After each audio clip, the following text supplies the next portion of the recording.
Hello students, welcome to Crack Neat Biology. In the video, chapter 12 Respiration in Plants the very important topic glycolysis பத்தி பார்க்க போறோம். So இந்த topic neat aspectல மட்டும் கிடையாது, several competitive exams aspectலயும் important.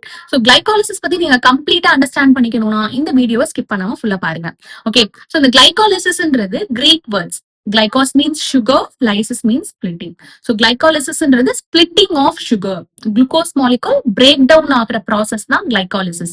Okay. So in the scheme of glycolysis நமக்கு கொடுத்தது 3 scientists, Emden, Meyerhoff and Parnas. So glycolysis நம்ம EMP pathway னு சொல்லுவோம். இது neat aspectல it's very important. Okay.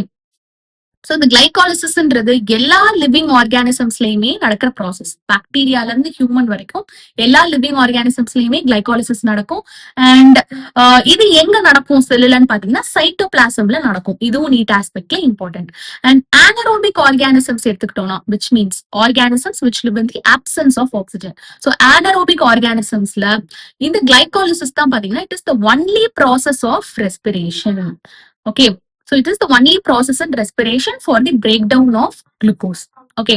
So the glycolysis it's the partial oxidation of glucose to 2 molecules of pyruvic acid. Pyruvic acid வந்து நம்ம pyruvate அப்படின்னு சொல்லுவோம். So இந்த 6 carbon molecule glucose வந்து 2 molecules of 3 carbon molecule pyruvic acid convert ஆகும். 2 molecules form ஆகும் 1 molecule of glucose இருந்து.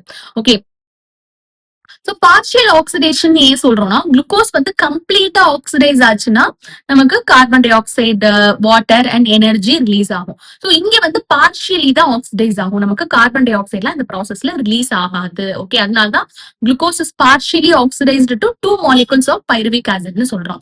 So பிளான்ட்ஸ்ல நமக்கு குளுக்கோஸ் எப்படி கிடைக்கும் for this glycolysis to occur அப்படின்னா நமக்கு போட்டோசிந்தசிஸ்ல என் ப்ராடக்ட் சுக்ரோஸ். ஸோ இந்த சுக்ரோஸ் வந்து குளுக்கோஸ் அண்ட் ஃப்ரக்டோஸா கன்வெர்ட் ஆகி glycolysis undergo பண்ணும். Okay, and also stored carbohydrates. Stored carbohydrates ன்றது starchல இருந்து நமக்கு glucose கிடைக்கும் பிளான்ட்ஸ்ல. Okay, so sucrose வந்து in the presence of the enzyme invertase it will get converted to glucose and fructose. The glucose and fructose will readily enter the glycolytic pathway. Okay, so இந்த pathway ல என்ன நடக்கும்? 6 carbon compound glucose வந்து 2 molecules of 3 carbon compound pyruvic ஆசிடா convert ஆக போகுது. இதுதான் glycolysis. Okay, so இந்த குளுக்கோஸ் வந்து பிரேக் டவுன் ஆனா நமக்கு எனர்ஜி ரிலீஸ் ஆக போகுது. சோ இந்த குளுக்கோஸ வந்து பிரேக் டவுன் பண்றதுக்கு இனிஷியல் ஸ்டெப்ஸ்ல நம்ம கொஞ்சம் எனர்ஜி இன்வெஸ்ட் பண்ணுவோம். ஓகே, 2 molecules of ATP நம்ம இன்வெஸ்ட் பண்ணுவோம். சோ 2 molecules of ATP இந்த ப்ராசஸ்ல யூட்டிலைஸ் ஆகும். ஓகே, சோ ஃபர்ஸ்ட் ஸ்டெப்ல ஒரு molecule of ATP யூட்டிலைஸ் ஆகும். சோ இந்த குளுக்கோஸ் வந்து குளுக்கோஸ் 6 பாஸ்பேட்டா கன்வெர்ட் ஆகிறதுக்கு ஒரு பாஸ்போரிலேஷன் ஸ்டெப் நடக்கும். ஏடிபி யூட்டிலைஸ் ஆகும். சோ ஏடிபில இருந்து ஒரு பாஸ்பேட் ரிலீஸ் ஆகி இந்த குளுக்கோஸ் வந்து குளுக்கோஸ் 6 பாஸ்பேட்டா கன்வெர்ட் ஆகும். சோ குளுக்கோஸ்ன்றது என்னது? It's the 6 carbon molecule. So 6 carbons இருக்கும். சோ இந்த 6th கார்பன்ல ஒரு பாஸ்பேட் ஆட் ஆகி, சோ 6 கார்பன் இருக்கு. ஓகே, சோ இந்த 6th கார்பன்ல 1 molecule of so 1 phosphate group add ஆகுது. சோ இந்த ஏடிபில இருந்து ரிலீஸ் ஆகுற 1 phosphate ஆட் ஆகுது. சோ பாஸ்போரிலேஷன்ன்றது என்னது? Addition of phosphate group to a molecule.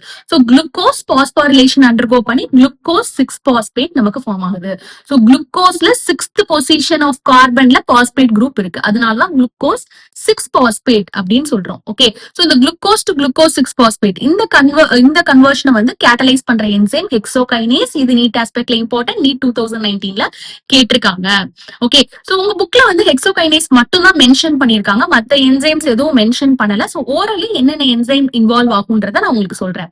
Okay, so இந்த glucose 6 phosphate it will get isomerized to fructose 6 phosphate. Isomerisation undergo பண்ணும். சோ குளுக்கோஸ் ஃப்ரக்டோஸ் ரெண்டுமே ஐசோமர்ஸ் தான், சேம் மாலிகுலர் ஃபார்முலா தான், C6H12O6 தான். But அதோட அரேஞ்ச்மெண்ட் ஆஃப் ஆட்டம்ஸ் மட்டும் டிஃபரெண்டா இருக்கும். Okay, அதான் ஐசோமர்ஸ் சொல்லுவோம். சோ குளுக்கோஸ் 6 பாஸ்பேட் ஃப்ரக்டோஸ் 6 பாஸ்பேட்டா கன்வெர்ட் ஆகும் in the presence of the enzyme phosphoglucoisomerase. Okay, okay, so glucose 6 phosphate fructose 6 பாஸ்பேட்டா கன்வெர்ட் ஆகும். அண்ட் அகைன் இந்த ஸ்டெப்ல ஒரு ஏடிபி யூட்டிலைஸ் ஆகும். அகைன் பாஸ்போரிலேஷன் நடக்கும். சோ இந்த ஃப்ரக்டோஸ் 6 பாஸ்பேட்ல ஒரு பாஸ்பேட் ஆட் ஆகுது. எங்க ஆட் ஆகுதுன்னா ஃபர்ஸ்ட் பொசிஷன்ல ஒரு பாஸ்பேட் ஆட் ஆக போகுது. அப்போ இந்த ஃப்ரக்டோஸ் 6 பாஸ்பேட் வந்து ஃப்ரக்டோஸ் 1,6 டிஸ்பாஸ்பேட்டா கன்வெர்ட் ஆகும். ஏன் 1,6 சொல்றோம்? ஃபர்ஸ்ட் பொசிஷன் கார்பன் ஃபர்ஸ்ட் பொசிஷன்ல ஒரு பாஸ்பேட் இருக்கு, சிக்ஸ்த் பொசிஷன்ல ஒரு பாஸ்பேட் இருக்கு. சோ ரெண்டு பாஸ்பேட் இருக்கு. அதனால ஃப்ரக்டோஸ் 1,6 பிஸ்பாஸ்பேட். பிஸ்பாஸ்பேட்னா ரெண்டு பாஸ்பேட். பிஸ்பாஸ்பேட் டைபாஸ்பேட்னு உங்களுக்கு எக்ஸாம்ல கொடுத்திருந்தாலும் அதுவும் கரெக்ட் தான். Okay, so fructose 6 phosphate fructose 1,6 பிஸ்பாஸ்பேட்டா கன்வெர்ட் ஆகும் இந்த presence of the enzyme phosphofructokinase. Okay, so இந்த என்சைம், சோ இந்த ரியாக்ஷன்ஸ் வந்து energy utilising reaction. So energy invest பண்ணிருக்கோம்.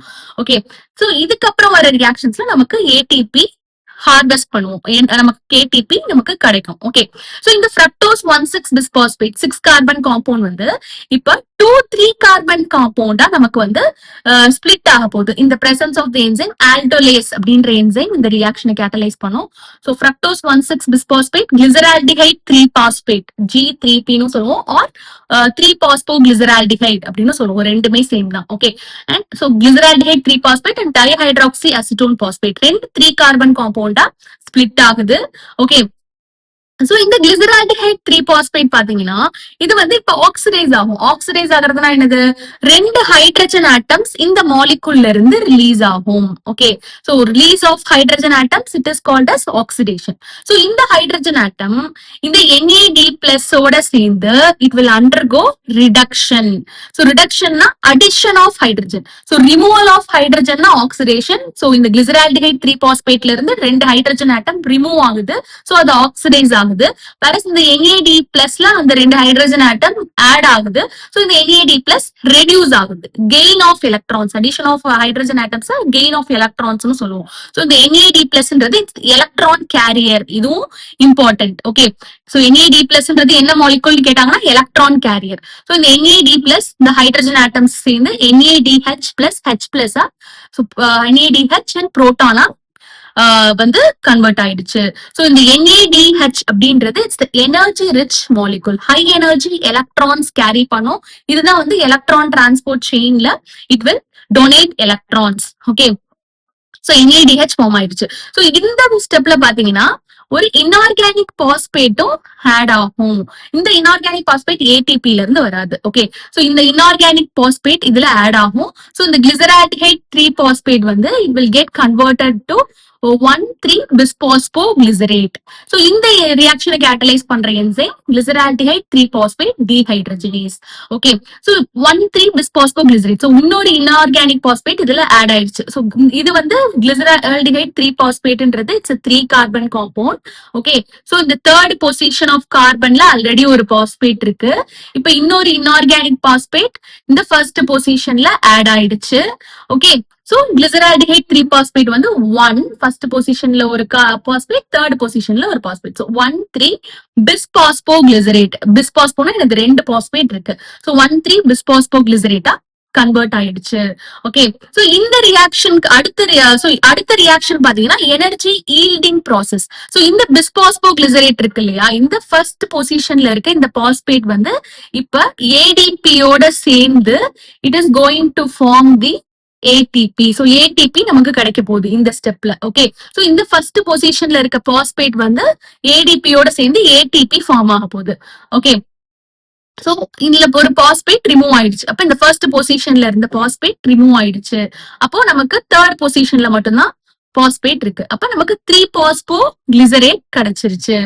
ஓகே, சோ இந்த ரியாக்ஷனை கேட்டலைஸ் பண்ற என்சைம் பாஸ்போகிளிசரேட் கைனேஸ்.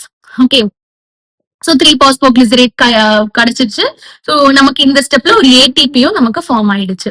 ஓகே, சோ இந்த 3 பாஸ்போகிளிசரேட் இப்ப 2 பாஸ்போகிளிசரேட்டா கன்வெர்ட் ஆகும் இந்த presence of the enzyme phosphoglycerate mutase. Okay, so எப்படின்னா இந்த தேர்ட் பொசிஷன்ல இருக்க பாஸ்பேட் வந்து இப்ப செகண்ட் பொசிஷனுக்கு மூவ் ஆக போகுது. ஓகே, சோ இப்ப 2 பாஸ்போகிளிசரேட் ஃபார்ம் ஆயிடுச்சு. 3 பாஸ்போகிளிசரேட் 2 பாஸ்போகிளிசரேட்டா கன்வெர்ட் ஆயிடுச்சு. சோ இந்த ஸ்டெப்ல பாத்தீங்கன்னா டீஹைட்ரஜனேஷன் நடக்கும். டீஹைட்ரேஷன் ஆகும். டீஹைட்ரேஷன்னா ரிமூவல் ஆஃப் வாட்டர். இந்த ப்ராசஸ் ஈனோலேஷன். டீஹைட்ரேஷனை ஈனோலேஷன் சொல்லுவோம். ஓகே, சோ இங்க ஈனோலேஷன்ன்ற ஸ்டெப் நடக்குது. சோ வாட்டர் ரிமூவ் ஆகுது. இது கேட்டலைஸ் பண்ற என்சைம் ஈனோலேஸ். ஓகே, சோ 2 பாஸ்போகிளிசரேட் வந்து பாஸ்போ ஈனால் பைருவேட்டா கன்வெர்ட் ஆகுது. ஓகே, சோ செகண்ட் பொசிஷன்ல இங்க ஒரு பாஸ்பேட் இருக்கு இந்த 3 கார்பன் காம்பவுண்ட்ல. ஓகே, சோ இதுல வந்து வாட்டர் ரிமூவ் ஆனதுனால பாஸ்போ ஈனால் பைருவேட் ஃபார்ம் ஆகுது. சோ இந்த செகண்ட் பொசிஷன்ல இருக்க பாஸ்பேட் வந்து இப்ப இந்த ஸ்டெப்ல ரிமூவ் ஆக போகுது. இது ரிமூவ் ஆகி ஏடிபியோட சேர்ந்து it is going to form ATP. Okay, so இப்போ ஒரு பாஸ்பேட், இந்த பாஸ்பேட் ரிமூவ் ஆயிடுச்சு. சோ நமக்கு பைருவேட் கிடைச்சிருச்சு.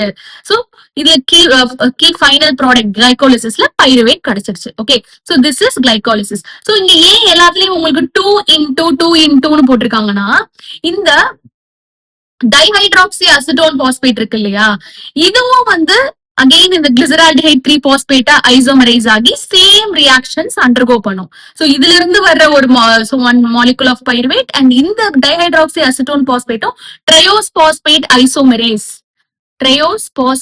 ஐசோமெரேஸ் அப்படின்ற என்சைமோட இதுல சோ என்சைம் கேட்டலைஸ் பண்ணும். இந்த டிஹெச்ஏபி வந்து அகைன் கிளிசரால்டிஹைட் 3 பாஸ்பேட்டா கன்வெர்ட் ஆகி இந்த சேம் ரியாக்ஷன்ஸ் நடக்கும். அதனாலதான் உங்களுக்கு எல்லாத்துலயும் இங்க 2 அப்படின்னு போட்டிருக்காங்க. ஓகே, சோ நமக்கு 2 molecules of pyruvic acid form ஆகுது. அண்ட் சோ இங்க 2 molecules ஆஃப் ஏடிபி, இந்த ஸ்டெப்ல 2 molecules ஆஃப் ஏடிபி. அப்ப டோட்டலி 4 molecules ஆஃப் ஏடிபி நமக்கு இங்க கிடைச்சிருக்கு. அண்ட் 2 molecules ஆஃப் NADH கிடைச்சிருக்கு. ஓகே, அண்ட் இந்த 4 molecules ஆஃப் ஏடிபில இருந்து இங்க நமக்கு ஆல்ரெடி 2 ஏடிபி நம்ம யூட்டிலைஸ் பண்ணிருக்கோம் இல்லையா இனிஷியல் ஸ்டெப்ஸ் ஆஃப் ரியாக்ஷன்ல. சோ அந்த 2 ஏடிபியை மைனஸ் பண்ணிட்டோம்னா நமக்கு net gain 2 molecules of ATP. Okay, so 2 molecules of ATP தான் நமக்கு glycolysisல கிடைக்கிற yield. Okay, so this is glycolysis. Hope you understood this process. இந்த டவுட்டா இருந்தாலும் கமெண்ட்ல கேளுங்க. So glycolysisன்றது it's a chain of 10 reactions. 10 reactions நடக்கும் under the control of different enzymes which takes place to produce pyruvate. குளுக்கோஸ்ல இருந்து பைருவேட் ஃபார்ம் ஆகிறதுக்கு இது நடக்குது. So இதுல வந்து ATP எந்தெந்த ஸ்டெப்ல யூட்டிலைஸ் ஆகுது?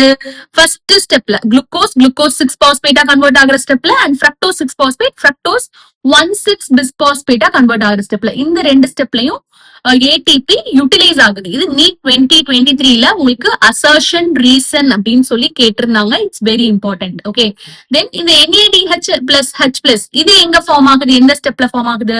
இந்த 3 பாஸ்போ glyceraldehyde 1,3 bisphosphoglycerate or glyceric acid எப்படி வேணா சொல்லலாம். சோ இந்த ரியாக்ஷனோட கன்வர்ஷன்ல இந்த NADH plus H plus form ஆகுது. இதுவும் இம்பார்ட்டன்ட். சோ இதுல என்ன நடக்குது? 2 ரிடாக்ஸ் ஈக்குவலன்ஸ், அதாவது இந்த ஃபார்ம் ஆஃப் ஹைட்ரஜன் ஆட்டம்ஸ் இந்த 3 பாஸ்போ கிளிசரால்டிஹைட்ல இருந்து ரிமூவ் ஆகி NAD பிளஸ் ஓட சேருது. ஓகே, அண்ட் இந்த 3 பாஸ்போ கிளிசரால்டிஹைட் வந்து ஆக்சிடைஸ் ஆகுது. ஆக்சிடைஸ் ஆகுதுன்னா அதுல இருந்து 2 ஹைட்ரஜன் ஆட்டம்ஸ் ரிமூவ் ஆகுது. Removal of hydrogen atoms oxidation சொல்லுவோம்.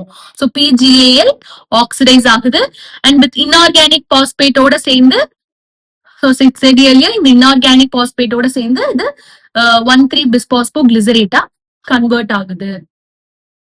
Okay, so this is it. Then ATP 2 ஸ்டெப்ஸ்ல நமக்கு ஹார்வெஸ்ட் ஆகுது, நமக்கு ஃபார்ம் ஆகுது. எந்தெந்த ஸ்டெப்ல? இந்த 1,3 பிஸ்பாஸ்போ கிளிசரிக் ஆசிட் இது வந்து 3 பாஸ்போ கிளிசரிக் ஆசிடா கன்வெர்ட் ஆகுற இந்த ஸ்டெப்ல அண்ட் இந்த பாஸ்போயினால் பைருவேட்டா தட் இஸ் பைருவிக் ஆசிடா கன்வெர்ட் ஆகுற ஸ்டெப்ல. சோ 2 ஸ்டெப்ல வந்து நமக்கு 2 molecules of ATP, totally 4 ATP கிடைக்குது. ஓகே, சோ இது உங்களுக்கு क्वेश्चन கேட்டிருப்பாங்க. Can you calculate how many ATP molecules are directly synthesized in this pathway from one glucose molecule? So 4 ATP நமக்கு சிந்தசைஸ் ஆச்சு. அதுல 2 ATP நமக்கு இனிஷியல் ஸ்டெப்ஸ்ல வந்து நம்ம யூட்டிலைஸ் பண்ணிருக்கோம். So 4 - 2 நமக்கு totally 2 ATP molecules are directly synthesized in this pathway. Okay, then key product of glycolysis நமக்கு தெரியும் பைருவிக் ஆசிட், பைருவேட் எப்படி வேணா சொல்லலாம். இதுதான் வந்து it's key product. Okay, so இதோட மெட்டபாலிக் ஃபேட் எப்படி டிட்டர்மைன் ஆக போகுதுன்னா செல்லோட நீட பொறுத்து. சோ 3 மேஜர் வேஸ் இருக்கு in which the cells can handle this pyruvic acid produced by glycolysis. என்னன்னா lactic acid fermentation, alcohol fermentation and aerobic respiration. So இந்த fermentation அப்படின்றது anaerobic organisms undergo பண்றது.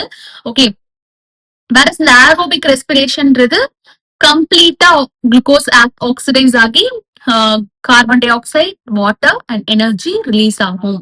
ஓகே, சோ இந்த ஏரோபிக் ரெஸ்பிரேஷன்ன்றது Krebs cycle, citric acid cycle.